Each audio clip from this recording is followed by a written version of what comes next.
you nothing but the best, nothing but the worst, and nothing but the business. Anything that got anything to do with boxing, we talking about it right here on the Main Event Podcast. Because in boxing, the main event is all people want to see. Unless you got an Olympic medalist on there and he might be fighting on the opening card, then you want to see him too. But the main event is all people want to see. I'm Tawan Butler. Make sure you follow me on Instagram, RHP_LV. To my immediate left, I got Mike Risper right here. What's happening, Mike? Mike, man, how you doing? Oh, man, I'm chilling, man. I know you probably feel pretty good about them Chiefs right now. Come on, man. I've been talking about the Chiefs since 4 months ago. I knew this was going to happen. I'm the only person in the world not surprised. You feel me? I knew this was going to happen. As soon as the Patriots lost, I knew we was moonwalking to a Super Bowl. It wasn't nothing wrong with that. You feel me?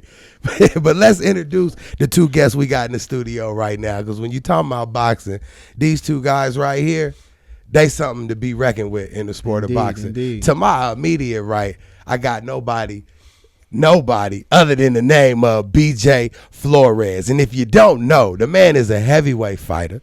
The man commentates fights. The man can he rock a tight fade. You know what I'm saying? He do everything he got to do to appeal to the camera. You know what I'm saying? It's a good friend of mine. You know what I mean? But I get into how we met later on in the show. But to his immediate right, you feel me? I got none other. Well, we got none other. Right.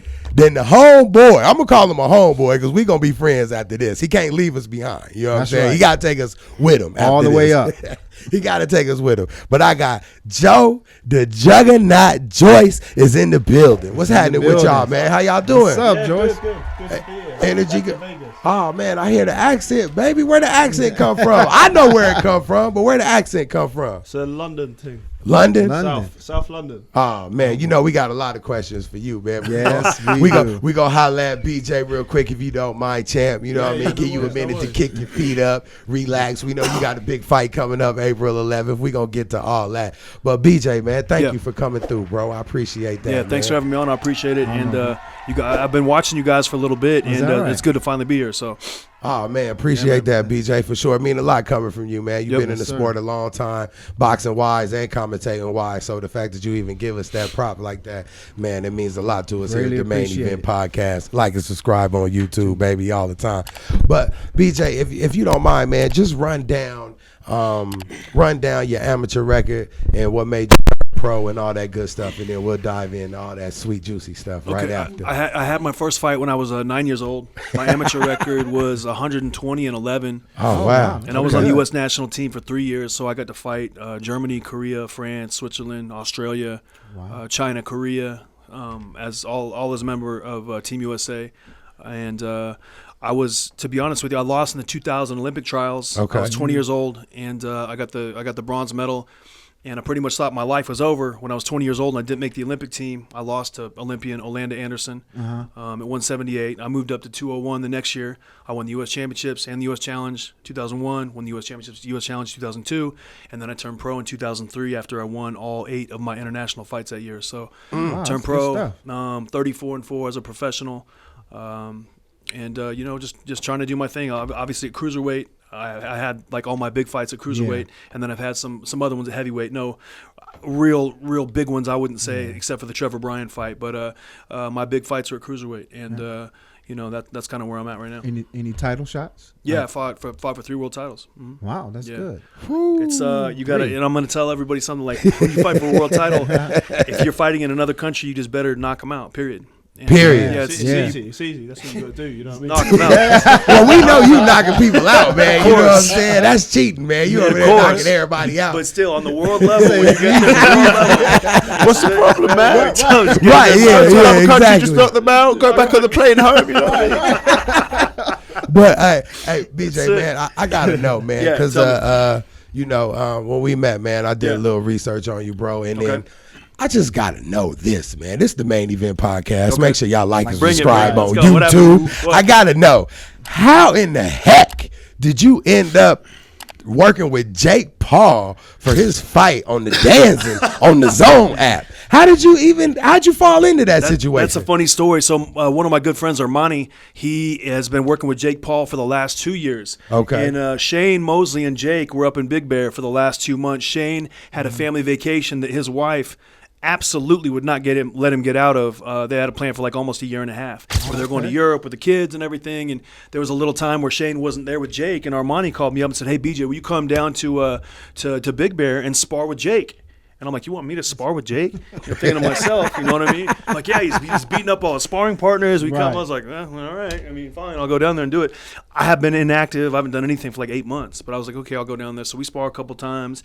After that, they decided I was too big for him. And, it's better if we just, not do it. And, then they asked me if I would be interested in like working the mitts with him and helping him with the combinations, because I was hitting him with some combinations they hadn't seen before.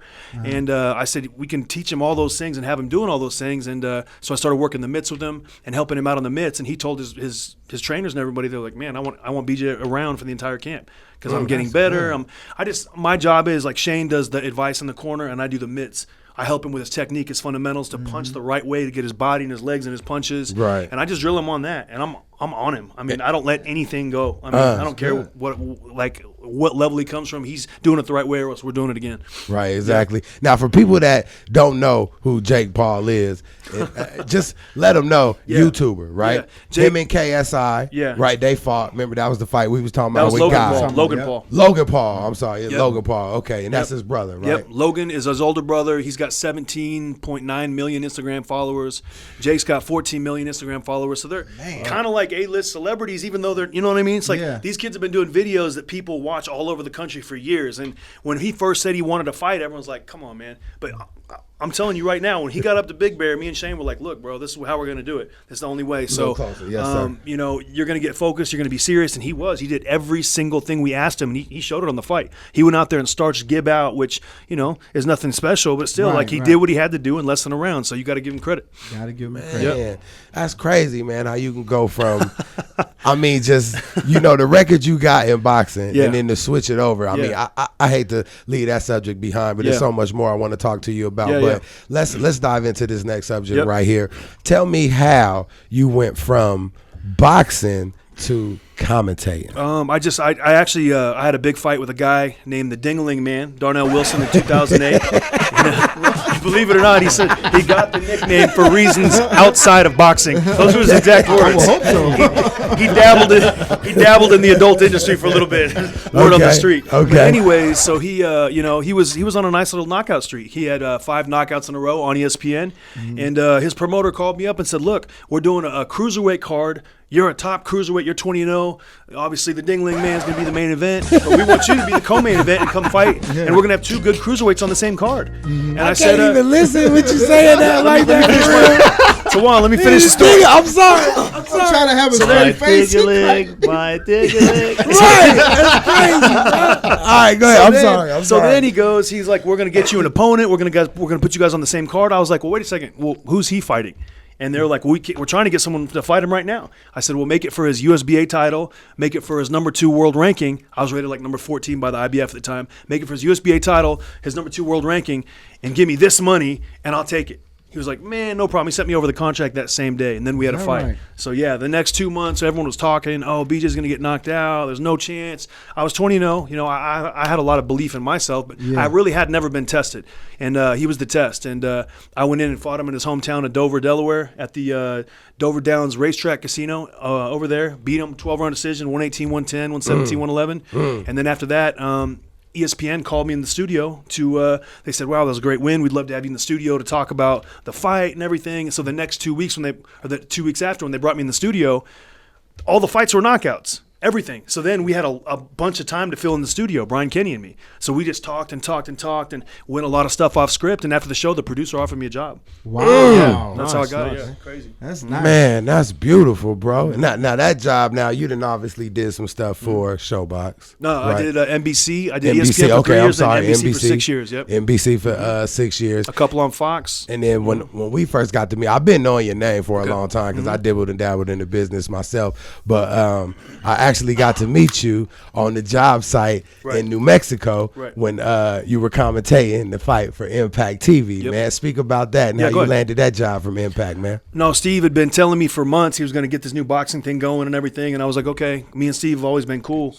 and he told me, he was like, look, like whenever we get it involved and get it going, I want you involved, period. Whether it's fighting or commentating, I was like, commentating a little better. Commentating a little better. Face. Yeah, if I can get a check without a single blow to the head.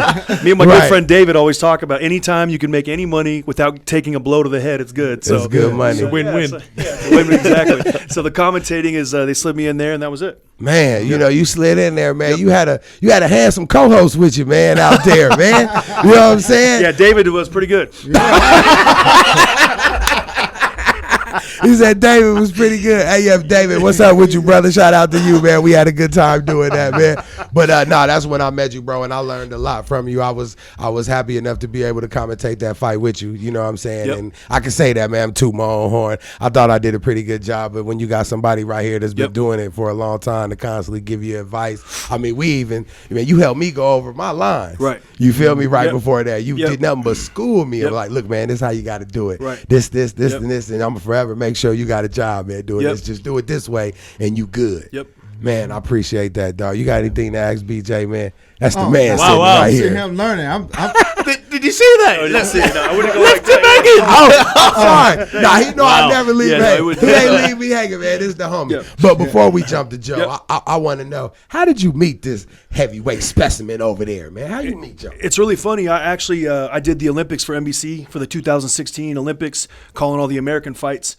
And there were a couple prospects in that super heavyweight division that I was keeping my eye on. Not for reasons that I'm just a huge boxing fan. There was a guy named Tony Yoka. There was a guy named Ivan Ditchko. There was another guy named Joe Joyce from the UK, and I've been kind of watching. That's me. Yeah, sounds familiar. Okay. So I've been watching these guys in this bracket in this division, and I was like, you know what? I like this Joyce kid. You know, he's a little not the quickest guy, but he's the strongest, and he was very, very determined and very strong. And then my producer, after we didn't have a super heavyweight in the tournament anymore, he's like, hey, should we keep covering the super heavyweight division? I said, absolutely. And I think Joe Joyce is going to win. So we covered all their fights, and I called all their fights in America. And then, all the way to the final fight, Joe made it, and very controversial at that. A lot of people thought that he did win the fight, and myself included. And if it wasn't for the whole, Tony Yoka and his girlfriend, and they both had to win gold medals and all that, then I feel like Joe won the fight. I feel like he did enough to win. But, that's neither here nor there. A year after that, my good friend David Hay had hit me up and told me that he's like, hey, what do you think about this Joe Joyce kid? I said, bro, he's good. Sign him. Get him going, do something. He's like, yeah, So anyways, I met Joe through David a little while later, and we've been friends ever since. Yeah, it's probably out here.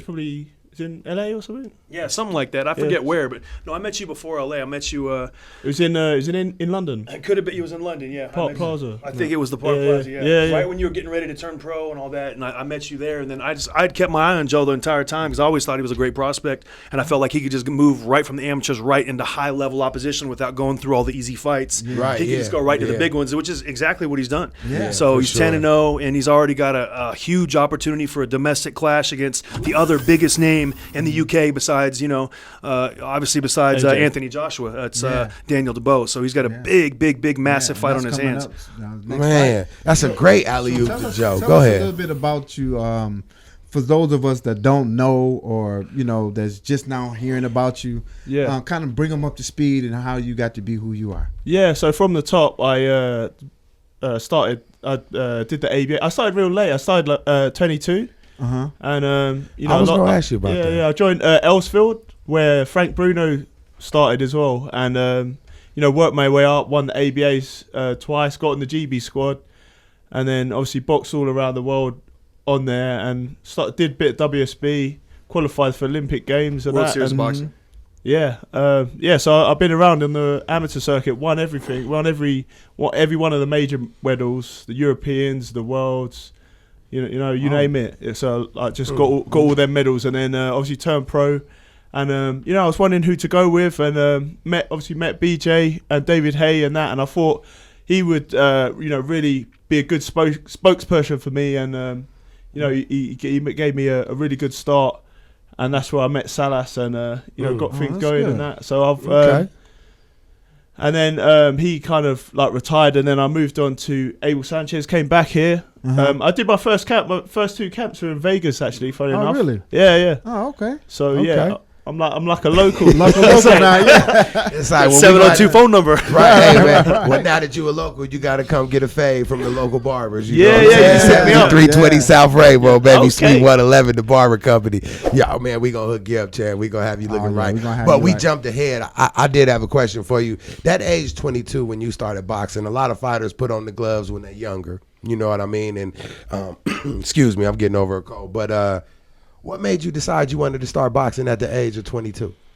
Was you knocking people out in high school? Nah, none No, of that. I'm just saying. I'm just guy. Look at his I'm calm. But I grew up with contact sports. I did like karate when I was young. I did rugby, from the age of 6. But they put me against the under 9s because I was so big. There'd be people like hanging off my legs and that. When I'm,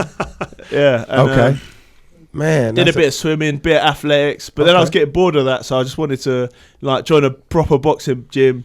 Hit people with proper power and like punch the bags and get out the aggression. Right. So I joined Ellsfield and just loved it, man. Fell in love with the sport, loved the sparring, loved the training. And obviously when I had my first fight, I didn't even know I was fought a southpaw. I was just punching the guy, kept on punching the guy. And my coach was like, yeah, that was a southpaw. But right. You know what I mean? Okay. I didn't even notice. Man, ain't nothing wrong with that, man. So putting on the gloves, man, at the age 22 and accomplishing everything that you have accomplished up until this point, how many amateur fights have you had total?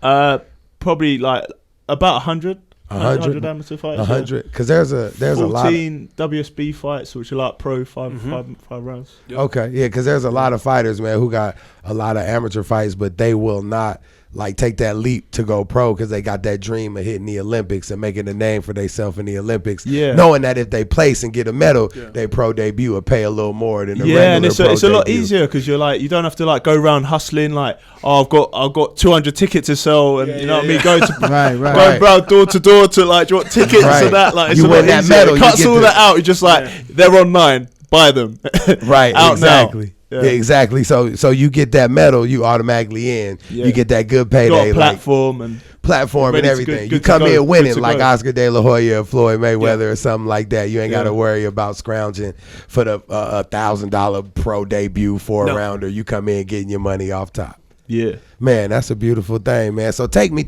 Was you nervous your pro debut?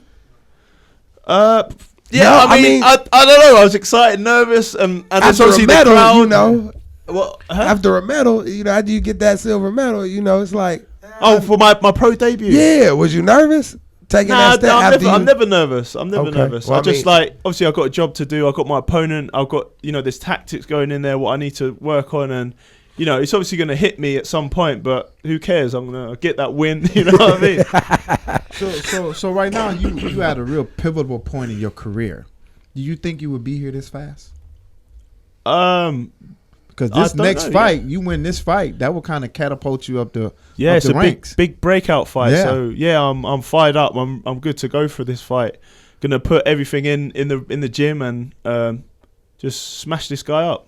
Yeah, as you supposed to, man. As you supposed to smash him up. April 11th. Tell him where to fight at too. Yeah, so it's in the UK in the O2 Arena. Okay. Tickets are selling out fast, and it will be on BT Sport. Yeah. I'm not sure what channel it will be out here, but I'm sure you'll be able to get it. Man. Huh? Oh, it's on ESPN. Oh, yeah. We going to catch that fight. Wow. We going to catch that fight. I'm going to have to bet on you now, man, since we sitting here talking to you, man. I know you're going to help me pay a few bills, man. Knock this guy out, man. Tawan, I got to say something about this fight. Like Daniel, go ahead. Daniel DeBo is probably one of the biggest, if not the biggest prospect in the UK. He's big. Massive puncher. He looks the part. He's 6'5". He's 250 pounds. Like he looks the part. He's been knocking everybody out. I looked him up too. He was 14-0, 13 knockouts. Yeah. Everybody's been knocking out. He's been running over Frank Warren signed him. He's already proclaimed him to be the next, the big thing in the heavyweight division. So, this Joe is slightly less known than Daniel, but I feel like this is going to be a breakout fight for Joe, and it's a great, very dangerous fight for both fighters. But Daniel's a very good fighter. Joe's a tremendous fighter, and I feel like with the amateur background that Joe's got and the experience, I feel like that's going to put him over the top when the fight gets past third round. And I just feel like I'm gonna have to weather the storm though for the first three, boy. You're gonna be throwing the kitchen sink. Yeah. I mean, don't give away too much of the game, man. Just in case he might be watching. You know what I'm saying? We don't want to give him too much much of the game plan, but knock this fool out, man, when you see him, man. I'm riding with you. We homies forever now that we done met in person. You know what I'm saying? Yeah, nice one. For sure. But now that you in the heavyweight division, man, say you get past this dude, and I believe you will, you know what I mean? Because anybody took the road you take, you know, they believe in their skills 100% for sure. But you never overlook one fight, but who you gunning for in the division, man? All them belts, man. There's obviously the winner of Fury Wilder. I don't know. I'm game for them kind of guys. Obviously Joshua. Them big money fights, mate. How'd you like that rematch between Ruiz and Joshua? I know you watched. Yeah. So he just made it. He just kept it at range, and didn't want to engage, and that's he didn't. It made it a boring fight in the end, but. I don't know. Like it was boring. It was. Ruiz could have obviously been fitter and been gone in and that, but I mean he's he's secured himself financially for the rest of his life, so it might have been a bit. It's like I could trade for this fight, but obviously he's still gonna get that. What is it? 10 million. 10 million. Yeah. US. Yeah. Could be man. Beat him on short notice the first time, so he thought he'd do just the same again, but obviously. Joshua came with a different tactic, didn't he? Really quick, though, haven't you sparred? What top heavyweights have you sparred already? Because I've seen some video footage, and I'm not going to say who with, but I've seen a couple good sparring sessions you've had with some well-known names. Yeah. So I've sparred with Tyson in Big Bear. Tyson Fury. Okay. Tyson Fury, yeah. I thought you was gonna say Mike. Yeah, not Mike. Mike, you brought Mike out. Oh, yeah, hold on now. I'll still be a risky spar, mate. I'm with him right. I'm like, where's he gone? Risky spar. Risky spar. Yeah, obviously Joshua. I sparred with DeBo as well because he was on the GB team. Okay. Yeah, but he was young, like 17 or whatever. But he's a strong guy. But even then. Okay. Yeah, I sparred all of them. I have Charles Martin, loads of names, but the only one I haven't sparred was Deontay. What do you think about Deontay? Yeah, he's got savage power. He's quite comfortable just to wait. You could be outboxing him, whatever. He's like, oh yeah, I'm just gonna bide my time. And then, pow! And then it's over. It's over. Right. It's over. The minute you switch off or something, then you're gone. Do you think that this fight will end in knockout coming up? That they got coming up? Yeah, I mean, the first one, I thought arguably he won the fight, Tyson. I thought Tyson won too. That knockout was. Yeah, I'm surprised he got up, man. He got 12 seconds. I know. He's like, really? Yeah. I mean, I he was like, he knocked out, and then he was like, I think I'll get up now. Right? Yeah, exactly. 100%. And then he gave his hands down on that, man. Right. Yeah. Yeah. So it'll probably be quite similar again, but yeah, man. I'm just looking forward to it. It's coming soon, isn't it? It's come quick. Yeah, a couple weeks, man. Couple weeks. So you got who you got, man? Just give us a pick. And then BJ, I want your pick too. Who y'all got winning that fight? Joe, you go first. I'm going to tell you who's actually going to win. Joe, you go first. Obviously, because I'm from the UK and I like Tyson. I want him to win. I thought he won the first one, but Wilder's always got that equalizer, man. So it's going to be a risky fight, and it's so exciting. Like I was there. Obviously, I boxed Joe Hanks on that night. I drove you to the ring that day. Yeah. I drove your whole team to the ring that day. Got that textbook hook shot. Finished him, and then oh my god, I was front row, and then I remember when Wilder came out with that mask and that, and there's like explosions going off in the crowd. I was like, what? And Floyd Mayweather Senior was there. He was like, he was shook up, man. It was mad. And then obviously Tyson came off with all them tunes and that, and it was just such a great fight, man. I'm looking forward to this one. So it's safe to say it's you, Deontay Wilder, Tyson Fury, and Anthony Joshua that's reigning at the top of the heavyweight division right now. Yeah. I would definitely say that because 10-0, 9 knockouts. I mean, a lot of people would say that he only got 10 fights, but as much as you've accomplished. But all them fights, they've all had winning. All my opponents have winning records. They're like serious guys. My first guy, Ian Brian Lewison. Jennings. Man, who up? Bermain? Bermain You put Bermain, you let him know what was happening. Man. Lemroy Thomas. Yeah, you didn't pay your dues. I told BJ earlier, I said, man, this dude, he ain't, most people, when they debut, they get about 6 to 10 easy ones to let them feel themselves a little bit. But you jump right in the fire, bruh. Yeah, man. You jump right in the fire knocking everybody out. That's the best way to be, in the fire. That's how you get up there.